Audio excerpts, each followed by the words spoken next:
Hello and welcome to the Flix Forum podcast, where each episode we go back and we look at a Netflix original film in the order of release. Today we have Netflix 400th film from 2021. It's the Turkish romantic drama called Last Summer, or in Turkish, Geçen Yaz. It's directed by Ozan Aciktan and stars Ece Cesmioglu, Aslihan, Malbora, and Halit, Ozgur, Sari. I'm Jesse, I'm your host. Hello, 400 episodes. This is huge. This is our big 400th episode of Netflix original films in order. This is wild. This has been a long time coming and we've made it. So hopefully earlier in the week or last week, you would have heard that we put out a bit of a bonus episode with our original hosts, sort of checking back in on where we've been since we kicked this show back off back in 2018, so 7 years ago. So other than that, today obviously we're here to talk about this film called Last Summer, but it's a bit of a celebration today, and I am probably I don't want to give too many spoilers early, but yes, we will spoil this film as we go. So if you haven't seen this film Last Summer and you're interested in checking it out, give us a pause and come back later on. But other than that, if you did want to hear a little bit more of a celebration for our 400th episode, check out our bonus episode that came out a few days ago. Other than that, we do start our show with the Fast Flicks, where we do a quick little summary of what the film is all about. So this one's about a teenage boy who goes on summer vacation with his family, and he instantly falls for his sister's best friend, but there'll be obstacles that he has to face. Oh, how sweet. This is one of those international films where it's very hard to find anything out about the film. This did have a working title of Summer of 96. I was going to say Summer of 69, that's a song. It has had the working title of Summer of 96, meaning 1996. And a little bit of a weird working title, seeing as the text on the screen at the start of the film says that it's set in 1997. So interesting there as well. There is another Netflix original film called The Last Summer. This is a different film. We have covered this film. That's in the past. This one is just Last Summer. It's missing the word the. So just in case you're jumping on to watch this film, that's what this one is. There's no the before Last Summer. Around the world, this in Portuguese and Vietnamese, it's called Summer Memories. In Chinese, it's called Green Summer. Interesting, I'm guessing maybe green relating to emotions or feelings or envy or something like that. In Polish, it's called First Such Vacation, and in Romanian, it's called A Summer Full of Memories. So obviously, Fast Flicks, boy, summer vacation. This is the last summer before going off to study properly, and for some people, it's the last summer until they go off to college or the working world as well. This did hit Netflix on the 9th of July 2021 and was filmed in some very beautiful locations across Turkey, Istanbul, as well as a location, Bodrum in Muğla. So nice little beachside location there, which is vibrant on the screen. What are the critics and audiences saying about this film? On Rotten Tomatoes, it only has 3 reviews, so no consensus from critics. 2 of those are rotten, one's fresh, so not much there. The audience sits at 33%, so that's a little bit low. IMDb sits at a 6.2 out of 10, so that's okay. That's on 4.1 thousand ratings. And on Letterboxd, sits at a 2.8 out of 5 on nearly 10,000 ratings, but has been logged by 16,000 people. So a little bit of a mixed bag for this one. What are my early thoughts for this film? I think it's got good intentions. It works well at creating this 1990s sort of style and vibe, but it does feel dated in the way that it approaches a teen film. So some concerns there for me for this one. Let's talk about the characters in this one. Our main character in this film is this boy called Dennis. He's the one that we follow around, and sort of, I guess, this is a family location where they go on vacation, looks like yearly, because he's known around this area by all the people there as someone who used to be fat, is pretty much what we hear a lot of in the film. But he's sort of grown up now, and everyone's talking about how much you've grown up and how good looking you are and things like that. And he's got this crush on his sister's friend, and now because he's lost some weight and is good looking, he thinks he's in with a chance.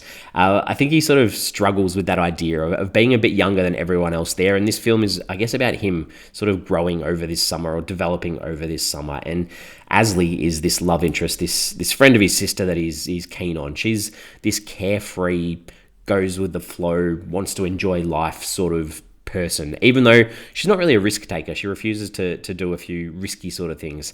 She likes fig fruits, and that's about it. She's literally some eye candy for Dennis, realistically, and his journeyhood into becoming an adult almost, I guess. Burak's the villain of the film, I guess, because he comes along and he wants Asli, just like Dennis does. And as an audience, I guess we've known Dennis longer, so he almost has first dibs, so that's why we shouldn't like Burak. I guess that's how you're supposed to see him. I mentioned Dennis's sister Ebru before. She sort of seems to be a bit of a wishy-washy sort of character. She blows her friends off all the time, and her brother too, I guess, to chase boys. And in this short summer vacation, she gets cheated on by this guy. Then she expects everyone to sort of take her back and wipe away her tears, even though she's bailed on them throughout the trip too. And then everyone else they're just background characters. There's a guy called Khan, Ozgur. They're just a bunch of jerks, I guess, that sort of form this friendship group of the summer holidays. It's hard because I would like to be able to say more about the characters, but I couldn't really draw anything else out. The director of this film, Ozan Aciktan, he's got 12 directing credits, and one which is familiar to us on this show. As I read his name, I was like, oh, I remember. He did this film called One Way to Tomorrow, which we covered on this film a few years ago. I wasn't a big fan of that at the time, but it does look like he's got another Netflix original in 2022, which will hit soon, called Don't Leave. So Netflix obviously trusting and believing in his ability to put out Turkish content that sits right for them where they sit. Some scenes. Let's talk about some scenes at work. What didn't work in this film? The one scene that stood out for me in this film, Dennis and Ebru, their dad, this is after their kids, they're teenagers. They've been out and about at nighttime, not meeting curfew set out by the mum. The mum's stressed about their safety and where they are and staying up all night waiting for them to get home. So dad sort of empathizes with them a little bit. He makes a comment along the lines of to the mother that we used to be kids once too, and we used to do this sort of stuff. So he takes them out on a fishing boat and gives them a good life message, I guess, about listening to your own voice and how his life changed once he had his own children. So that was a quite nice, tender moment. But the rest, they're things that didn't really work. I think there's a moment where Dennis wakes up ready to go to the beach one morning and his alarm goes off and he sits out of bed and he's fully dressed already. It wasn't like he'd had this big night out on the town the night before, and as an audience we saw this. It just felt a little bit weird. And Dennis, there's a moment where he knows that Asli likes figs, so he takes her to a fig tree and he eats them weirdly with her. He gets her to close her eyes and imagine what the fruit tastes like, and she bites his finger, and it was just a little bit weird. There's like this stereotypical teen sports game that you see in this type of film where the boys are all playing volleyball and the girls are all sitting there and they're cheering the boys on. That felt so lame. Asli, unfortunately, doesn't get into college. She gets the notification. She doesn't get into college. Ebru, Dennis's sister, gets in. She doesn't. So Asli's crying in bed, sad. So Dennis goes over to see her and offer himself as a distraction almost, or taking her out, and says to her, do you want to do something else? And she says, cut myself. Like, seriously, people don't say that out loud. I thought that was really poor. Burak, this villain guy, he takes Dennis and Asli into a car and drives wildly with them. He's swerving between traffic. He turns the headlights off. It's at night time. And then he stops in this location where he's like, this is where my parents died in an accident. And he goes on this big rant about no one asking him about this or asking him how he feels. I didn't realize throughout the film that this was an issue. It just felt really weird and put in there to sort of show some emotional background to this guy. And finally, as Asli and Burak, they're just going at it. After this, they stop at this beach. After this wild driving, poor Dennis sort of feels like a third wheel, and they just go at it, and Dennis just hides behind a car and cries and falls asleep there. It just felt weird too. Some themes, some ideas, some motifs that's in this film. The need for family is there. We see this when everything falls apart and Dennis needs his family's there for him, but also the boundaries that parents set because of the care they have for their kids is there, and there's mention too of the kids not wanting to be like their parents. So it's like this vicious cycle, I guess, of family, parenting, and growing up and maturing yourself too, and growing up and being a teenager and wanting to feel connection and love at times, and sometimes not knowing how to go about it because of immaturity or inexperience at times through Dennis. You need to listen to yourself and take care of yourself. That's a big part too, and we see this very explicitly through the idea of healing wounds, and this is explicit in Dennis's cut on his foot, which causes him some issues throughout the film. And then by the end of the film, he finally takes the scab off, like he's changed, he's ready to move on, and the same with that idea of the balancing act of life. Again, explicit in that motif of Dennis collecting random things and balancing them around on his bedside table or in the boat with the dad and things like that too. But life goes on, and you've got to take those hits and keep going too, which we sort of see through that Burak character as well. What else did I take away from this film? I think it's weird. It almost feels like everyone in the film is childlike and young and almost superficial, not a real person and just a character. And maybe that's because none of the characters were actually developed enough for the audience to care about them. Like it's hard to feel bad for Dennis when the girl of his dreams runs off with another guy, because it never really felt like he had a chance anyway. She like, yes, she enjoyed his company and possibly, like, you know, saw something in him, but it never felt like that she was full keen into him. So that felt a bit weird too. And some other questions, some other pondering, some other thoughts, some other ideas. I think, like, the idea that at the start of the film, Dennis is getting changed and his sister Ebru walks in and he's like, oh, you know, blah, blah, blah. And she's like, well, I changed your diapers, so it's nothing I haven't seen. It felt weird. Like, it's a 2-age gap difference between the two, I believe, based on the film. And I've got kids. I don't think this happens in real life. I don't think she would have been changing his diapers. So that felt weird. This really stood out throughout the film. This is like 7, 8, 9 times where there is a really poor male gaze from Dennis on Asli throughout the film. It was so gross. This is a film from 2021.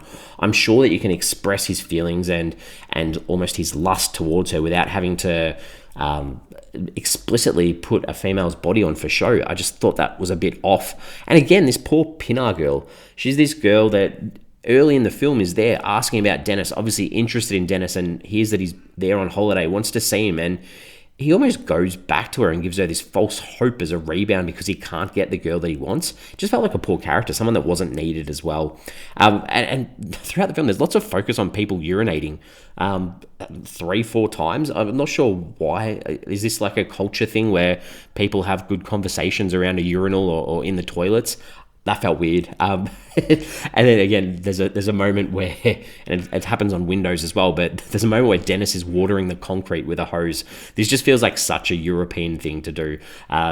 Even in Australia, like, Europeans have been known to water their concrete, but in Australia, it just feels a bit weird for us because we're a bit of a dry country at times through drought, and there's water restrictions. You can't water your concrete legally in Australia. And I got to finish with this, and I can't not say how much I dislike the ending. Dennis, he starts this fight with Barack because he sees her with another girl that's not Asli, and he loses it, and they start punching, and then, like, there's a few moments that pass and we see Dennis and Asli together in the water and they kiss. And I just hated it because, to me, the connection I made was being violent gets you the girl that you want. And I just thought that was rubbish because then she also gives her phone number to his sister to give to him. So it's not like she's had enough of him and it was a fling for summer. She's given him her phone number to continue this romance or whatever it is. So I don't know. There were just lots in this that frustrated me a bit. But I'm ready to wrap this up. Hopefully you've stuck it around. We can give the films a rating out of 5 on this show. For me, like, the biggest issue is maybe the simplicity. I don't mind a film that's simple if the visuals, and yes, the visuals were okay in this, but the arc of the characters was super important in a teen film. And to me, it just felt not there. Like, Dennis rocks up to this vacation or to this holiday as a new kid already. We hear that through all the characters' dialogue saying, you look different, you're skinnier, all this sort of stuff. So the change in this character happened before the film started. So by the end of the film, yes, maybe he's more comfortable with himself. Yes, maybe he's more macho and he's happy to beat people up. But that's it from him. And this is a 2-hour film. So I think that's the part that really got me down, is I wanted to see some more growth from him. So for me, I'll give this a 2 out of 5. Not a woeful score, but not great. We're on socials. We have Facebook, we have Twitter, we have Instagram, Twitter, which is now X, but we put a question out with the episode. So the question that I wanted to pose for this episode was, this happily ever after ending, does the ending feel unearned? Like, why does this couple end up together? Why does Dennis end up with the girl that he wanted throughout this whole film? Because I'm not sure it felt justified. I'm not sure that he deserved to get what he needed. He could have learned a lot more and developed and shown growth by not getting what he wanted, to say, cool, I'm okay, I can move on. There are so many more people out there that I can look for, because realistically, she went off with this guy knowing very well that he was very interested in her. So I'm not sure that why he needs to continue that down, because apart from her looks, I'm not sure what else he wants to get from her. I don't know. I'm frustrated with this film. Other than that, we're back next week. Next week, we have a film from 2021. It's another international film. It's an Italian film. It's a horror film. It's called A Classic Horror Story. And this one's directed by Roberto De Feo and Paolo Strupoli. It stars Matilda Lutz, Francesco Russo, Peppino Mazzotta, William Merrick, and Yulia Sobol. So take your time to watch that one so you can join us next week and join in on the discussion. As always, thanks for hanging out. It's 400 episodes in. Yes, we've done more than 400 episodes, but this is 400 Netflix original films in a row. in order. Amazing. Thanks for being along for the journey, and I'll see you next week.